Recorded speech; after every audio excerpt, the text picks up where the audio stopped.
kita panjatkan puji dan syukur kepada Tuhan Yang Maha Esa, sehingga pada hari ini kita dapat melaksanakan sesi diskusi secara daring mengenai kasus kenaikan harga pangan menjelang Lebaran, Natal, dan Tahun Baru.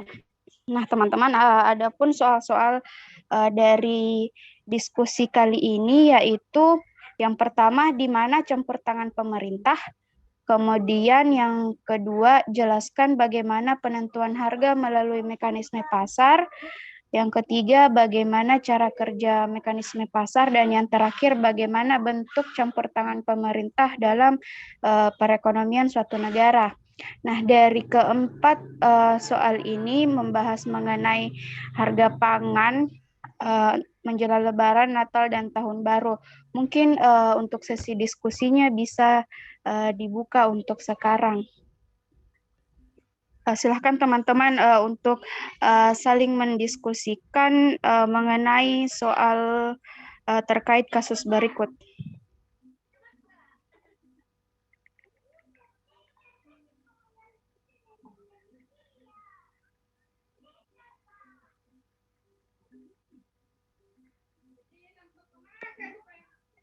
Mungkin dari beberapa kelompok.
Baik, mungkin dari salah satu kelompok bisa memaparkan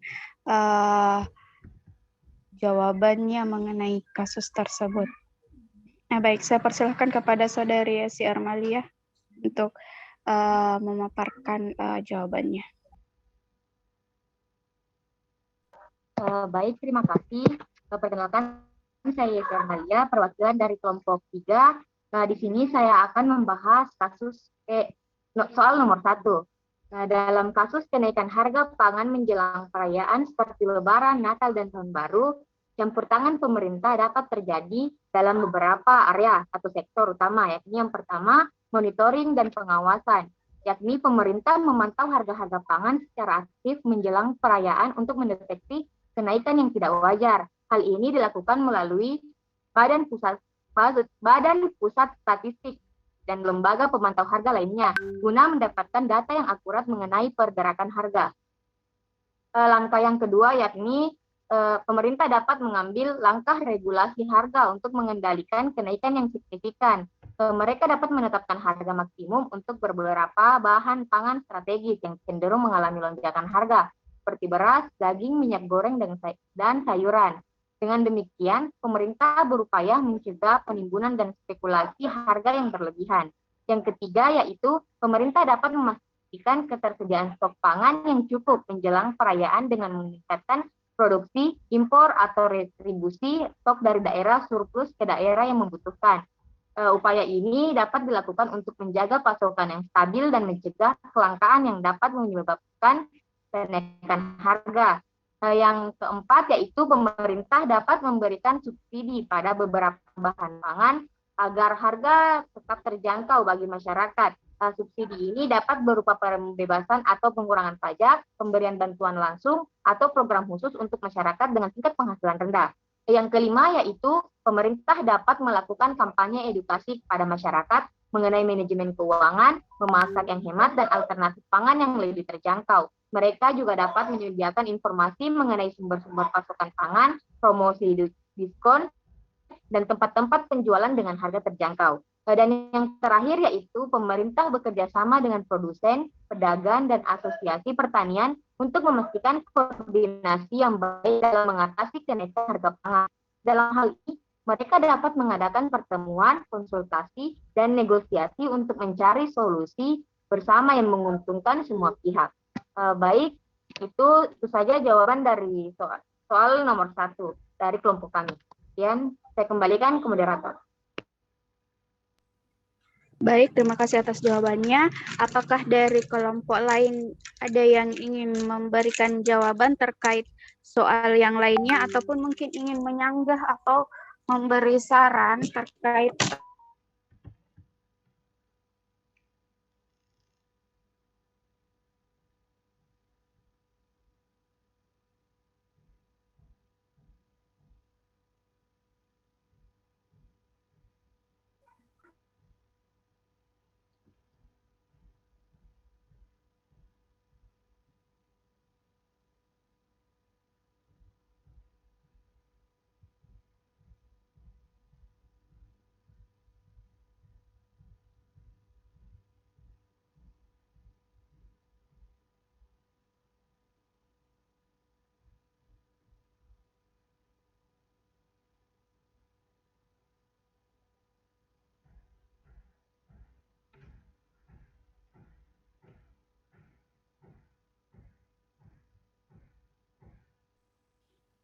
untuk kelompok lain ada yang ingin memberikan jawaban terkait soal dari kasus yang didiskusikan?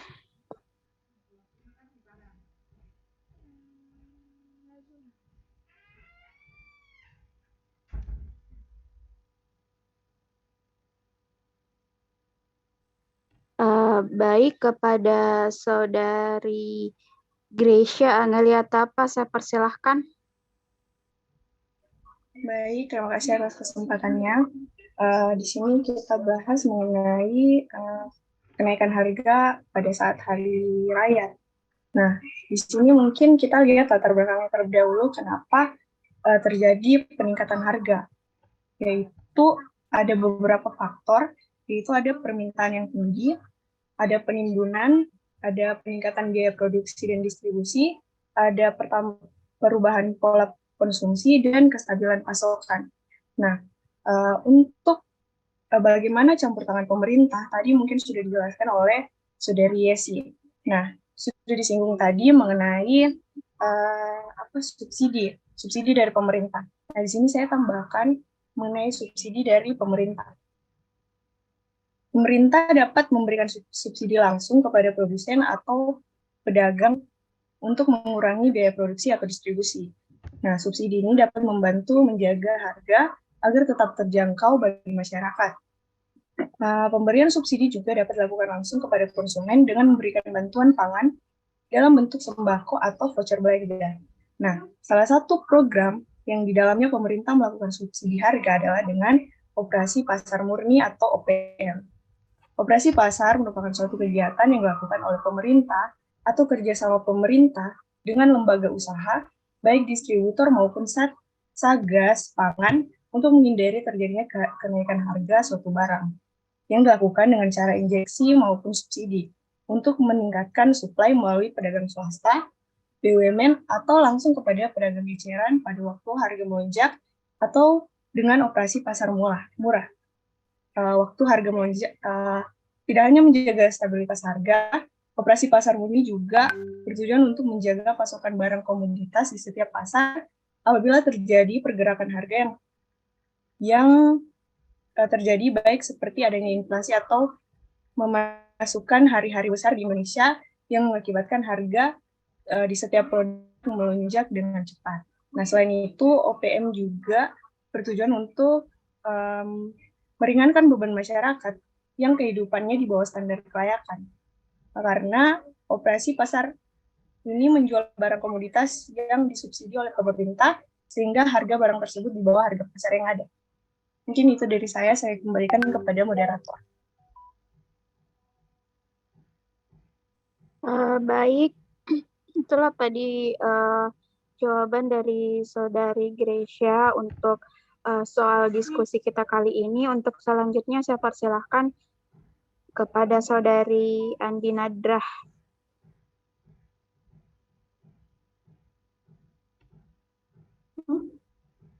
Baik, terima kasih. Perkenalkan, nama saya Andi Nadrah Ninjaria, perwakilan dari kelompok 2. Di sini pertanyaannya di mana campur tangan pemerintah dalam kasus kenaikan harga pangan menjelang Lebaran Natal dan Tahun Baru. Jawaban kami yaitu pemerintah telah berupaya untuk melakukan langkah guna menekan harga kebutuhan pokok, tidak upaya pemerintah untuk mengatasi kenaikan harga kebutuhan pokok belum juga menunjukkan hasil yang maksimal. Makin terdapat kecurangan yang dilakukan oleh pedagang yang menginginkan keuntungan yang lebih banyak.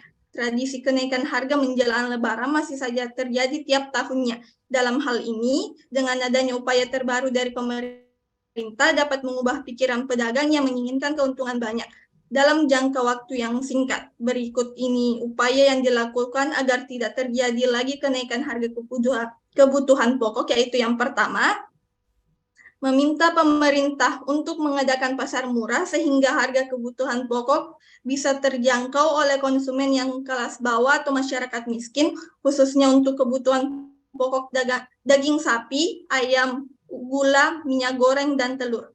Kemudian yang kedua yaitu adanya program operasi pasar yang dilakukan 2 atau 3 bulan sekali, terutama pada saat menjelang Lebaran. Kemudian yang ketiga, memperbaiki sarana dan prasarana yang kurang memadai dalam distribusi agar selama menyalurkan barang produksinya tidak terjadi keterlambatan dan gangguan sehingga tidak terjadi pengurangan kebutuhan pokok di berbagai wilayah. Kemudian yang keempat yaitu pembagian stok barang kebutuhan pokok disebarkan secara merata di berbagai daerah, terutama di daerah terpencil yang jauh dari kepadatan kota dan keramaian kota. Yang kelima yaitu melakukan sosialisasi kepada pedagang agar tidak menaikkan harga kebutuhan pokok saat menjelang Lebaran. Kemudian yang terakhir yaitu melakukan pengawasan terhadap pedagang yang sengaja menaikkan harga kebutuhan pokok. Sekian dari kami, saya kembalikan kepada moderator.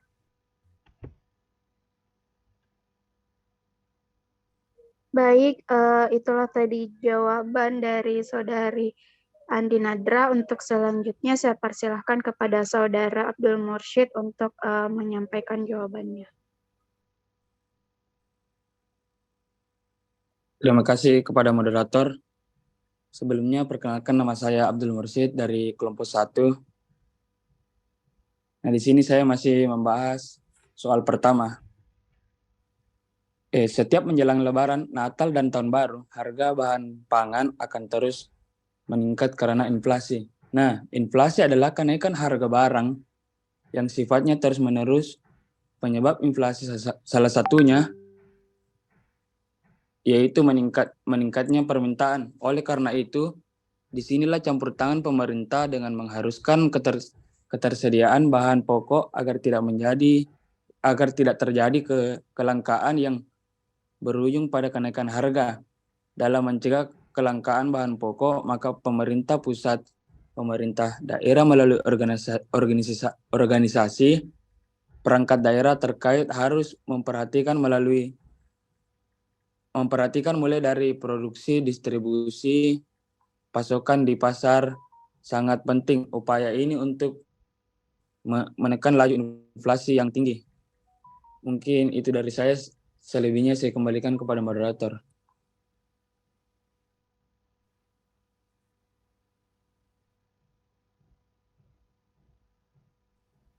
Baik, terima kasih atas jawabannya. Mungkin untuk pertanyaan pertama tadi sudah dijawab oleh kelompok 1 ya? Iya. Untuk kelompok 2, apakah ingin menjawab pertanyaan terkait pertanyaan pertama? Saya tadi perwakilan dari kelompok 2. Oke. Untuk selanjutnya tadi kelompok 3 sudah menjawab. Sudah. Kelompok 4?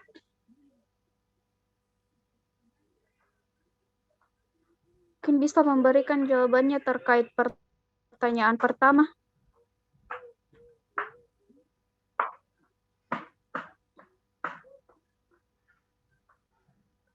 Untuk kelompok 4 tidak ada tanggapan. Oke, baik. Untuk kita lanjut ke pertanyaan kedua. Untuk kelompok 1 ingin memberikan jawaban terkait soalnya. Iya. Silahkan. Baik, terima kasih atas kesempatan yang telah diberikan moderator. Saya akan menjawab pertanyaan yang kedua. Adapun pertanyaannya yaitu jelaskan bagaimana penentuan harga melalui mekanisme pasar. Penentuan harga melalui mekanisme pasar menjelang perayaan seperti Lebaran, Natal, dan Tahun Baru dapat dipengaruhi oleh beberapa faktor, yaitu yang pertama, permintaan yang tinggi. Selama periode ini, permintaan terhadap produk dan layanan tertentu sering meningkat karena permintaan yang tinggi ini dapat mendorong peningkatan harga. Yang kedua, penawaran terbatas. Terkadang penawaran produk tertentu dapat menjadi terbatas selama periode perayaan karena berbagai alasan seperti gangguan pasokan atau keterbatasan pasokan. Yang ketiga, biaya produksi dan distribusi. Selama periode perayaan, biaya produksi dan distribusi dapat meningkat karena kenaikan biaya ini dapat mempengaruhi penentuan harga nominal. Mungkin itu dari saya kembalikan kepada moderator. Baik, terima kasih atas jawabannya. Untuk selanjutnya dari kelompok 2, apakah ingin memberi jawaban ataupun tanggapan untuk pertanyaan soal nomor 2?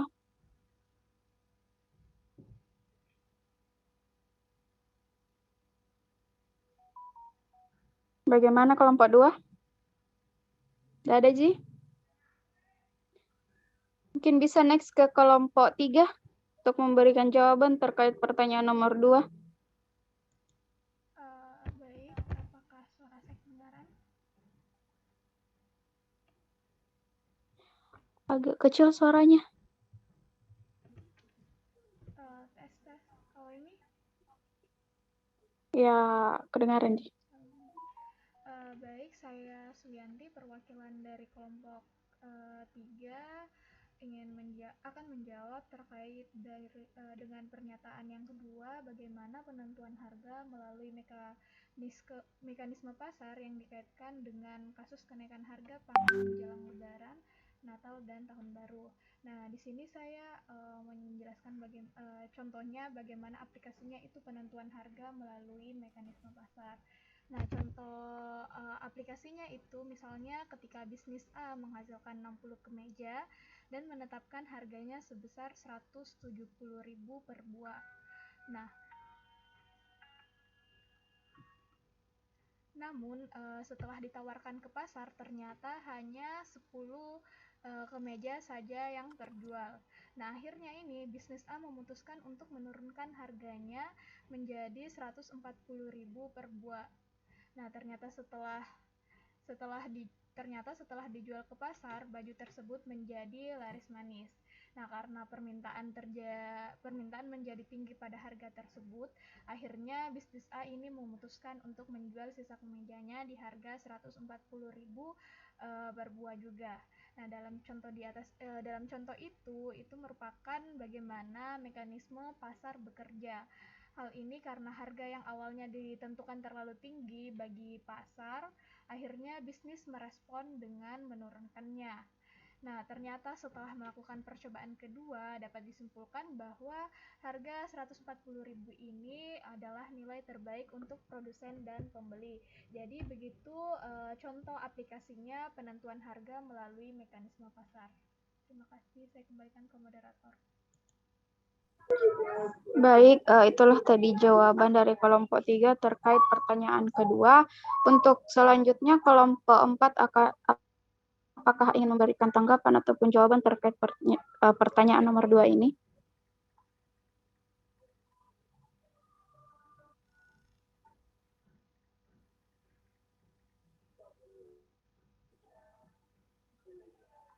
Bagaimana kelompok 4?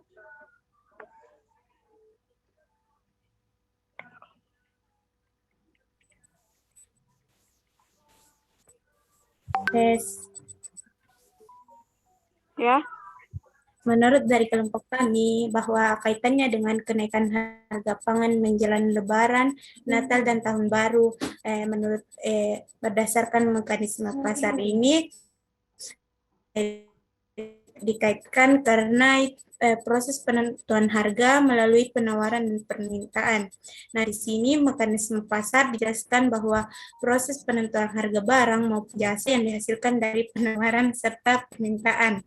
Nah, di satu sisi lain, mekanisme pasar bisa menjadi acuan untuk membantu produsen menentukan strategi pengembangan usahanya.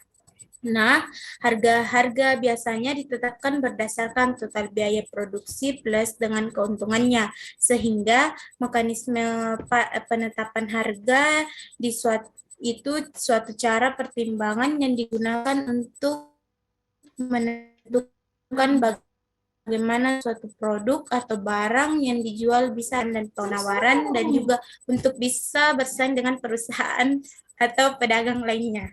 Sekian, saya kembalikan ke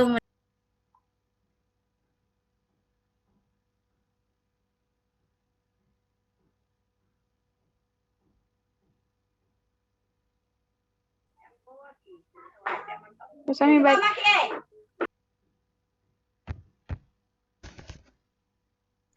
Baik, untuk selanjutnya kepada kelompok 5, apakah ingin memberikan tanggapan ataupun jawaban terkait pertanyaan nomor 2?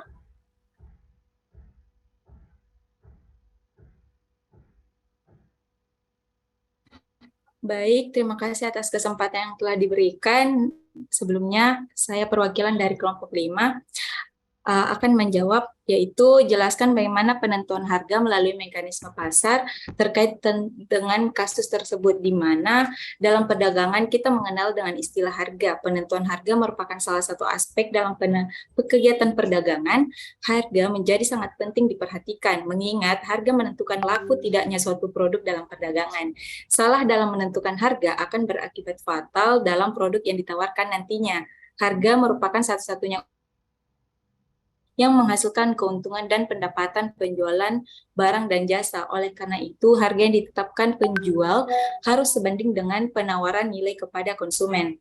Nah, mekanisme pasar itu adalah proses penentuan harga melalui penawaran dan permintaan. Mekanisme pasar adalah proses penentuan harga barang maupun jasa yang dihasilkan dari penawaran serta permintaan.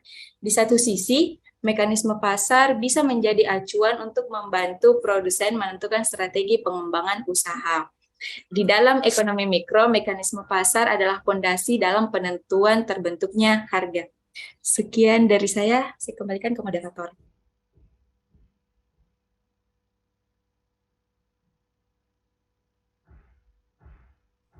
Baik, itu tadi jawaban terkait pertanyaan nomor 2 dari masing-masing kelompok. Selanjutnya untuk pertanyaan ketiga, saya persilahkan kepada kelompok 1 jika ingin memberikan tanggapan ataupun jawaban.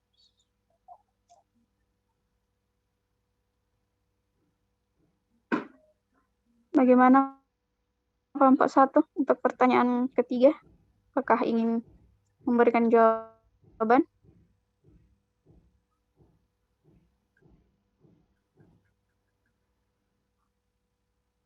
Baik, saya persilahkan kepada Saudara Muhammad Rehan. Baik, terima kasih atas kesempatan yang telah diberikan.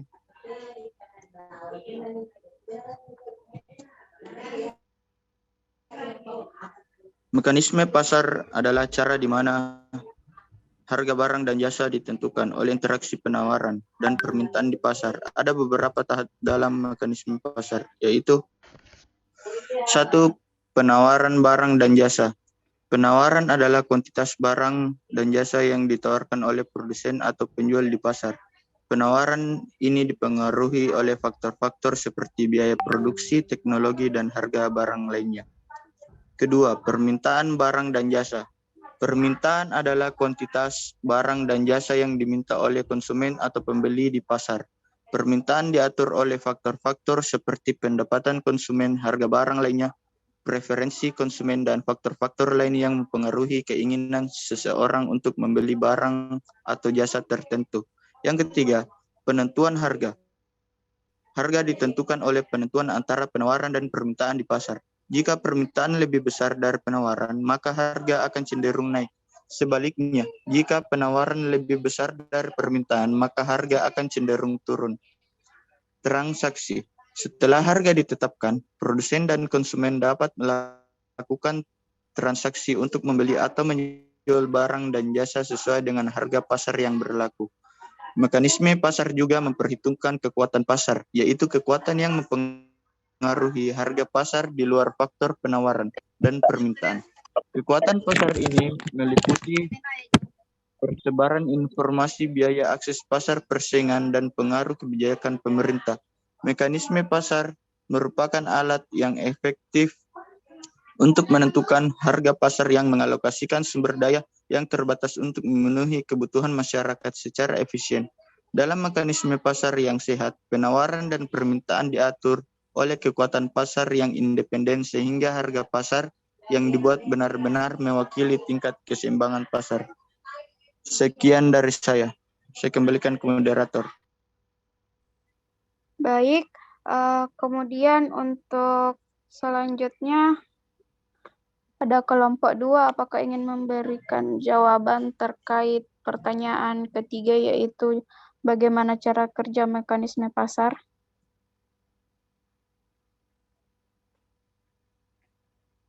Kepada Saudari Adela, saya persilahkan. Baik, terima kasih atas kesempatan yang diberikan oleh moderator. Di sini saya akan menjawab pertanyaan dari kasus nomor 2 mengenai jelaskan bagaimana penentuan harga melalui mekanisme pasar. Hasil dari diskusi kelompok kami yaitu mekanisme pasar bekerja, misalnya itu kita ambil sebuah contoh, sebuah bisnis menghasilkan 60 kemeja dan memasangnya seharga 170.000. Di pasar bisnis menjual 10 kemeja. Karena kuantitas penjualan tidak sesuai ekspektasi, bisnis mengurangi harga menjadi 130.000. Ternyata permintaan laris manis dan 50 kemeja lainnya akhirnya terjual dengan cepat. Bisnis akhirnya menyadari bahwa harga yang tepat adalah 130.000. Dalam contoh tersebut, mekanisme pasar bekerja, bisnis merespon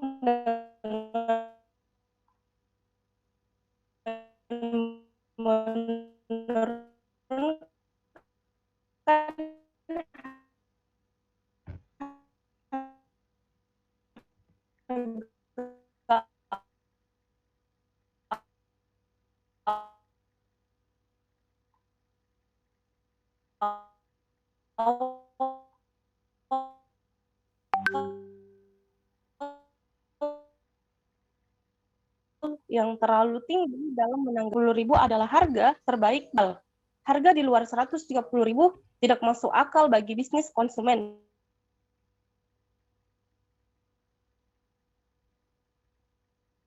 Baik, saya kembalikan kepada moderator.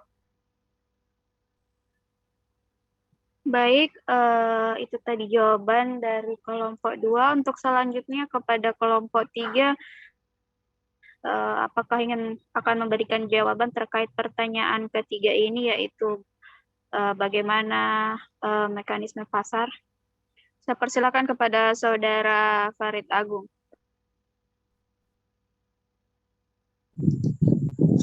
Terima kasih atas kesempatannya. Untuk soal ketiga, bagaimana cara kerja mekanisme pasar, kami dari kelompok 3 berpendapat mekanisme pasar adalah setiap transaksi permintaan dan penawaran ditentukan oleh harga serta jumlah barang.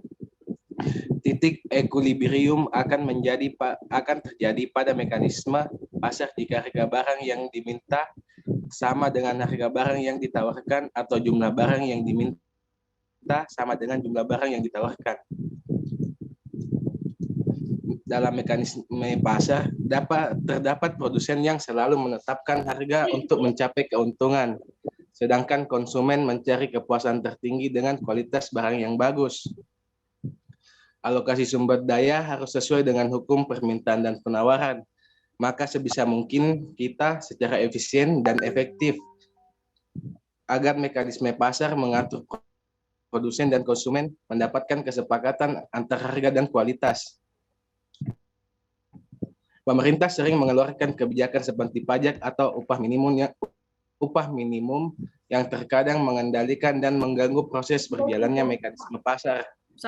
Kekuatan pasar ditentukan oleh harga kuantitas atau permintaan dan penawaran dari barang dan jasa. Harga yang terbentuk di pasar tergantung dari investasi pemerintah atau adanya permainan dari pihak lain. Sekian dari saya kembalikan ke model. Ada Mi?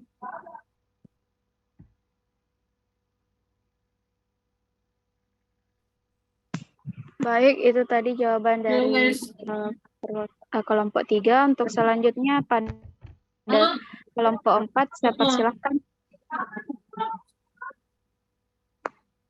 Sebelumnya mungkin yang mic-nya nyala bisa dimatikan, biar tidak mengganggu jalannya sesi diskusi.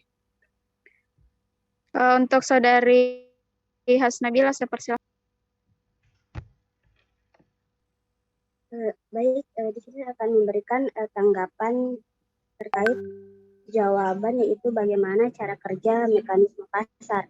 Jadi cara kerja mekanisme pasar yaitu adalah proses untuk mendapatkan harga keseimbangan pasar, sehingga cara kerjanya sangat dipengaruhi oleh permintaan dan penawaran di suatu wilayah tertentu.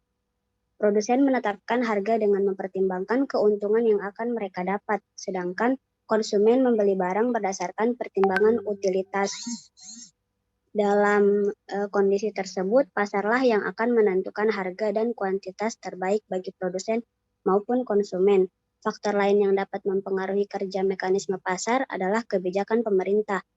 Nah, pemerintah dapat menetapkan kebijakan tertentu guna mengontrol harga pasar agar tetap stabil. Nah, berdasarkan kasusnya itu, harga pangan menjelang Lebaran, Natal, dan Tahun Baru, adapun cara kerja dari mekanisme pasarnya yaitu sistem pasar untuk menentukan harga berdasarkan kekuatan permintaan dan penawaran. Kenaikan harga pangan menjelang Lebaran, Natal, dan Tahun Baru, di sini asumsi rasionalitas terjadi permintaan tinggi dan terjadi kelangkaan harga dan akan naik. Asumsi rasionalitas dalam ilmu ekonomi mengatakan bahwa ketika ini terjadi, produsen akan menaikkan harga jual untuk meraih keuntungan sebanyak-banyaknya. Namun pada titik tertentu, mereka menyadari bahwa kenaikan harga telah membuat beberapa konsumen mengurangi permintaan. Produsen kemudian memperlambat laju kenaikan harga, tetapi masih banyak konsumen yang berhenti membeli. Proses penurunan harga ini berlanjut hingga harga yang ditawarkan produsen sama dengan harga yang bersedia dan mampu dibeli konsumen. Di titik tersebut, equilibrium pasar tercapai. Sekian dari saya kembalikan ke moderator. Baik, itu tadi jawaban dari kelompok 4. Untuk selanjutnya kelompok 5, apakah ingin memberikan jawaban terkait pertanyaan nomor 3?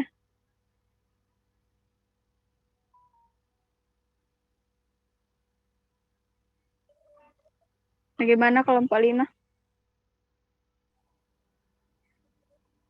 Jika tidak ada, ada. Saya persilahkan kepada Saudari Terawati Nista Musa. Baik, terima kasih atas kesempatan yang telah diberikan. Saya akan memberi jawaban untuk pertanyaan nomor 3, yaitu jawaban saya, mekanisme pasar adalah kondisi di mana harga dan jumlah barang yang diperjualbelikan ditentukan oleh permintaan pembeli dan penawaran penjual. Contohnya seperti sebuah bisnis menghasilkan 50 kemeja dan menetapkan harganya pada 150. Di pasar, bisnis menjual 10 kemeja. Karena kuantitas penjualan tidak sesuai ekspektasi, bisnis mengurangi harga menjadi 110.000. Ternyata permintaan laris manis dan 30 kemeja lainnya akhirnya terjual dengan cepat. Bisnis akhirnya menyadari bahwa harga yang tepat adalah 110.000. Dalam contoh tersebut, mekanisme pasar bekerja. Bisnis merespon dengan menurunkan harga awal yang terlalu tinggi dalam menanggapi sedikit peminat. Harga 110.000 adalah harga yang terbaik di mana konsumen ingin membeli dan produsen bersedia menjual. Sekian dari saya, terima kasih. Saya kembalikan kepada moderator. Baik, itulah tadi jawaban dari masing-masing kelompok terkait pertanyaan nomor 3, yaitu bagaimana cara kerja mekanisme pasar. Nah, untuk selanjutnya yaitu pada pertanyaan terakhir tentang bagaimana bentuk campur tangan pemerintah dalam perekonomian suatu negara. Untuk kelompok 1, saya persilahkan untuk memberikan jawabannya.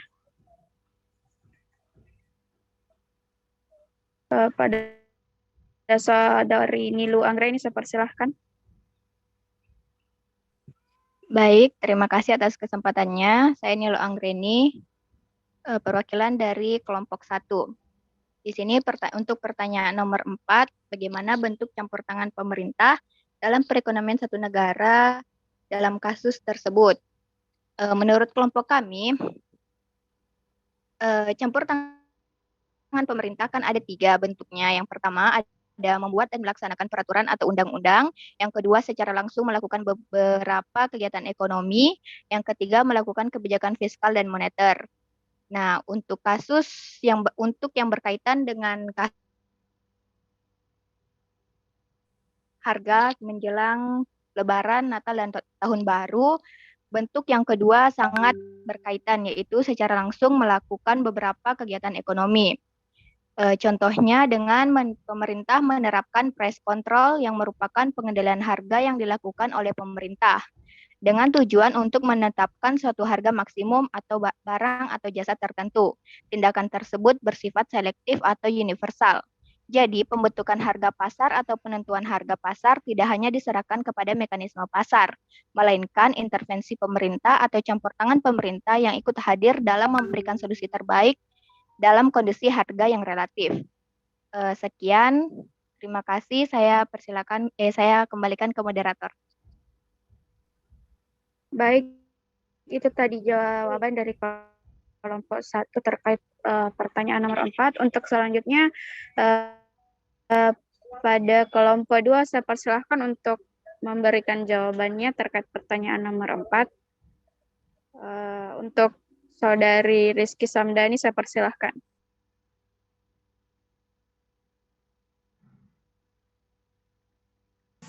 Baik, pertanyaan nomor 4 yaitu bagaimana bentuk campur tangan pemerintah dalam perekonomian suatu negara.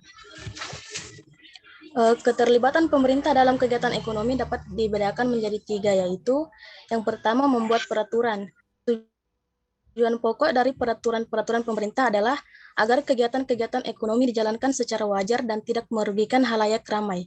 Yang kedua, menjalankan kebijakan fiskal dan moneter. Kebijakan fiskal adalah strategi dan langkah-langkah pemerintah dalam pengeluarannya dan dalam sistem dan cara-cara mengumpulkan pajak. Sedangkan kebijakan moneter adalah langkah-langkah pemerintah untuk memengaruhi situasi keuangan dalam perekonomian, yaitu mempengaruhi suku bunga, operasi bank, dan mengatur jumlah uang yang beredar dalam masyarakat. Yang ketiga, melakukan kegiatan ekonomi secara langsung. Dalam beberapa kegiatan ekonomi terdapat perbedaan yang nyata di antara keuntungan yang dinikmati oleh orang yang melakukannya dan keuntungan yang diperoleh oleh masyarakat secara keseluruhan. Ada kalanya seseorang memperoleh keuntungan yang besar di dalam kegiatan ekonomi yang dijalankan, tetapi masyarakat tidak banyak memperoleh untung atau mengalami kerugian. Sekian dari saya kembalikan ke moderator.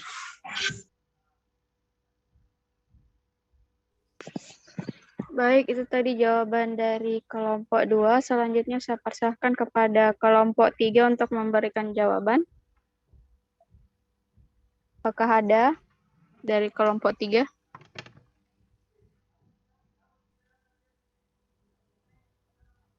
Baik,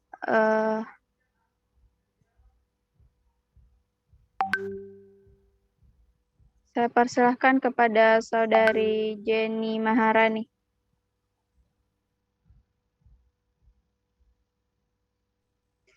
Baik, terima kasih atas kesempatan yang telah diberikan. Jadi dari hasil diskusi kelompok 3, kami menyimpulkan bahwa di dalam ini ada 2, rumah tangga pemerintah dan kebijakan protektif. Di rumah tangga pemerintah adalah salah satu pelaku ekonomi yang ada di suatu negara dan memiliki peran yang sangat penting. Peran utama dari rumah tangga pemerintah adalah sebagai regulator atau sebagai pengatur dari jalannya suatu tindakan ekonomi yang ada di negara tersebut. Salah satu upaya yang dilakukan oleh pemerintah sebagai regulator adalah menciptakan kebijakan protektif mengenai perdagangan internasional. Yang kedua, kebijakan protektif. Nah, untuk kebijakan protektif, jenis kebijakan ini dibuat oleh pemerintah dalam rangka melindungi produsen dalam negeri. Kebijakan ini berkaitan dengan aktivitas ekspor dan impor. Salah satu bentuk dari kebijakan protektif yang baru saja terjadi adalah adanya kebijakan larangan ekspor minyak goreng dikarenakan harga dari minyak goreng yang tinggi di dalam negeri. Untuk selanjutnya akan disampaikan oleh rekan kelompok saya. Baik, terima kasih. Terima kasih atas kesempatannya. Selanjutnya saya akan melanjutkan. Sebelum itu, apakah suara saya terdengar? Kedengaran. Baik, terima kasih. Saya akan melanjutkan pemaparan penjelasan dari Saudari Jenny. Nah, pemerintah sebagai salah satu pelaku ekonomi, yaitu rumah tangga pemerintah, memiliki fungsi penting dalam perekonomian, yaitu berfungsi sebagai stabilisasi, alokasi, dan distribusi. Penjelasan dari masing-masing fungsi tersebut, yaitu yang pertama, fungsi stabilitas, yakni fungsi pemerintah dalam menciptakan kestabilan ekonomi, sosial politik, hukum, pertahanan, dan keamanan. Kemudian fungsi yang kedua, yaitu fungsi alokasi, yakni fungsi pemerintah sebagai penyedia barang dan jasa publik seperti pembangunan jalan raya, gedung sekolah, penyediaan fasilitas, penerangan, dan telepon. Kemudian yang ketiga yaitu fungsi distribusi, yakni fungsi pemerintah dalam pemerataan atau distribusi pendapatan masyarakat. Nah, perlunya peran dan fungsi pemerintah dalam perekonomian yaitu pertama, pembangunan ekonomi di banyak negara umumnya terjadi akibat intervensi pemerintah, baik secara langsung maupun tidak langsung. Intervensi pemerintah diperlukan dalam perekonomian untuk mengurangi dari kegagalan pasar, seperti kekakuan harga monopoli dan dampak negatif kegiatan usaha swasta. Contohnya seperti pencemaran lingkungan. Kemudian yang kedua yaitu mekanisme pasar tidak dapat berfungsi tanpa keberadaan aturan yang dibuat pemerintah. Aturan ini memberikan landasan bagi penerapan aturan main, termasuk pemberian sanksi bagi pelaku ekonomi yang melanggarnya. Peranan pemerintah menjadi lebih penting karena mekanisme pasar tidak dapat menyelesaikan semua persoalan ekonomi. Untuk menjamin efisiensi, pemerataan, dan stabilitas ekonomi, peran dan fungsi pemerintah mutlak diperlukan dalam perekonomian sebagai pengendali mekanisme pasar. Kemudian yang ketiga yaitu kegagalan pasar. Kegagalan pasar adalah suatu istilah untuk menyebut kegagalan pasar dalam mencapai alokasi atau pembagian sumber daya yang optimum. Hal ini khususnya dapat terjadi jika pasar didominasi oleh para pemasok monopoli, produksi atau konsumsi, dan sebuah produk mengakibatkan dampak sampingan, seperti rusaknya ekosistem lingkungan. Baik, sekian dari pemaparan dari saya. Selanjutnya saya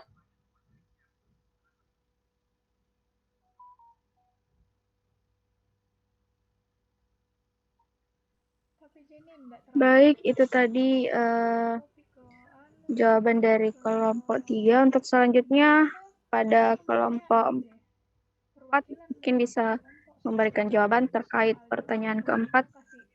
Baik, untuk Saudari Alia Mustika saya persilahkan. Baik, saya akan menjawab pertanyaan mengenai bagaimana bentuk campur tangan pemerintah dalam perekonomian suatu negara. Pemerintah memiliki peran yang penting dalam mengelola perekonomian suatu negara. Campur tangan pemerintah dapat berbentuk sebagai berikut. Yang pertama, kebijakan moneter.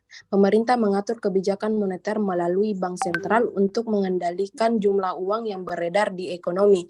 Ini mencakup pengaturan suku bunga, cadangan bank, dan instrumen keuangan lainnya untuk mengendalikan inflasi, mengelola stabilitas mata uang, dan mendorong pertumbuhan ekonomi. Yang kedua, kebijakan fiskal. Pemerintah menggunakan kebijakan fiskal untuk mengelola pengeluaran dan penerimaan negara. Hal ini mencakup pengaturan anggaran negara, tingkat pajak, subsidi, dan pengeluaran pemerintah lainnya untuk mempengaruhi tingkat aktivitas ekonomi, pertumbuhan, dan distribusi pendapatan. Yang ketiga, regulasi. Pemerintah bertanggung jawab untuk mengatur dan mengawasi sektor ekonomi. Hal ini meliputi pembuatan undang-undang, peraturan, dan kebijakan yang mengatur kegiatan bisnis, persaingan lingkungan, tenaga kerja, dan sektor keuangan. Tujuannya adalah untuk memastikan adanya perlindungan konsumen, mencegah monopoli yang merugikan, dan menciptakan lingkungan bisnis yang sehat. Yang keempat, infrastruktur. Pemerintah memiliki peran dalam membangun dan mengelola infrastruktur yang diperlukan untuk mendukung pertumbuhan ekonomi seperti jalan raya, jaringan transportasi, bandara, pelabuhan, listrik, dan telekomunikasi. Infrastruktur yang baik memfasilitasi aktivitas ekonomi, investasi, dan mobilitas tenaga kerja. Yang kelima, kebijakan perdagangan. Pemerintah terlibat dalam kebijakan perdagangan untuk mempengaruhi hubungan ekonomi dengan negara lain. Ini meliputi penetapan tarif bea masuk, kuota impor, perjanjian perdagangan bilateral atau multilateral, dan kebijakan lain yang berhubungan dengan perdagangan internasional. Tujuannya adalah untuk melindungi kepentingan ekonomi dalam negeri dan mempromosikan pertumbuhan ekonomi melalui perdagangan. Dan yang terakhir, pemberian insentif dan subsidi. Pemerintah dapat memberikan insentif dan subsidi untuk mendorong sektor-sektor ekonomi tertentu seperti industri strategis, riset, dan pengembangan energi terbarukan atau sektor-sektor yang mempekerjakan banyak tenaga kerja. Insentif tersebut dapat berupa keringanan pajak, bantuan keuangan, fasilitas investasi, atau perlindungan hukum untuk mendorong pertumbuhan ekonomi yang diinginkan. Penting untuk dicatat bahwa bentuk campur tangan pemerintah dalam perekonomian berbeda antara negara-negara dan bergantung pada sistem politik, filosofi ekonomi, dan tujuan pembangunan ekonomi negara tersebut. Sekian dari jawaban kelompok kami, saya serahkan kepada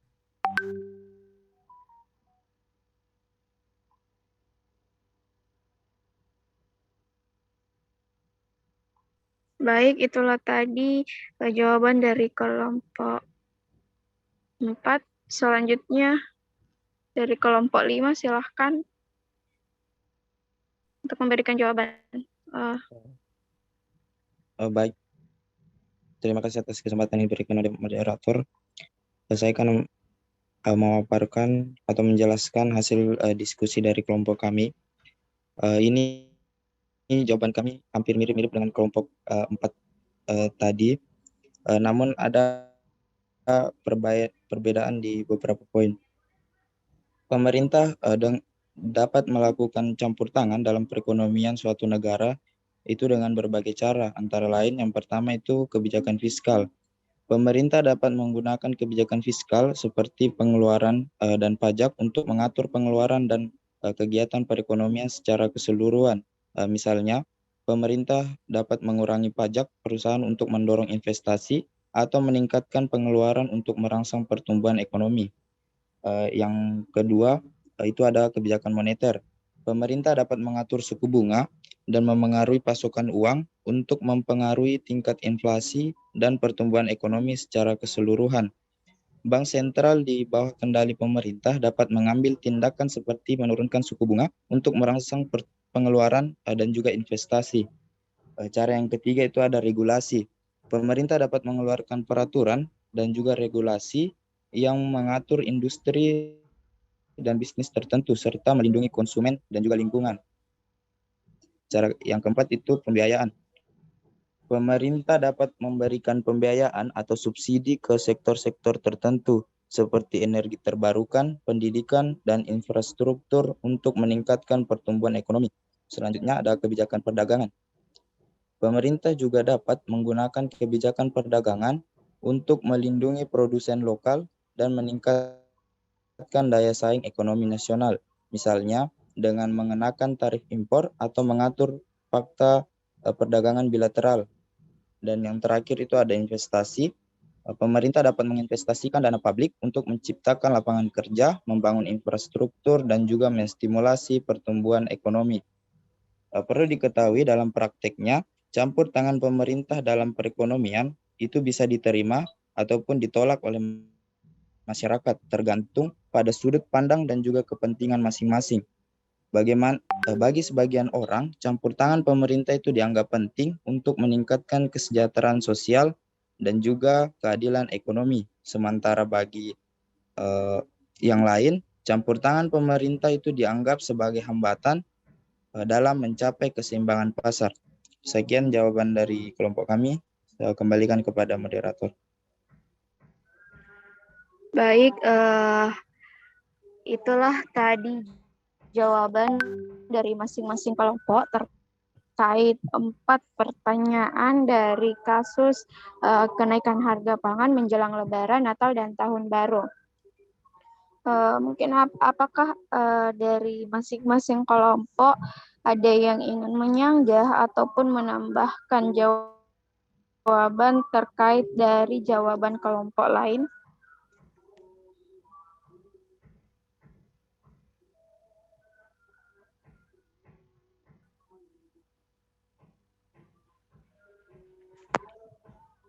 Baik, jika tidak ada, saya akan mengakhiri sesi diskusi kali ini, di mana pada intinya mengenai kasus kenaikan harga pangan itu terjadi atas dorongan biaya dan tarikan permintaan. Nah, tarikan permintaan inilah yang biasanya menyebabkan terjadi lonjakan harga barang menjelang Lebaran, Natal, ataupun Tahun Baru.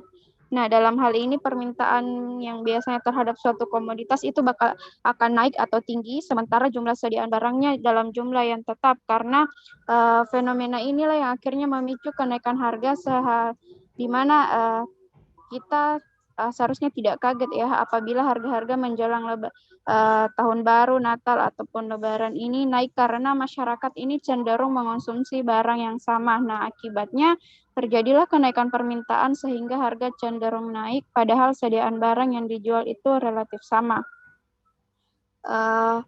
Berakhir pula diskusi, itulah tadi kesimpulan yang bisa saya ambil dari diskusi kita kali ini. Kurang dan lebihnya mohon dimaafkan bila ada salah kata. Wassalamualaikum warahmatullahi wabarakatuh.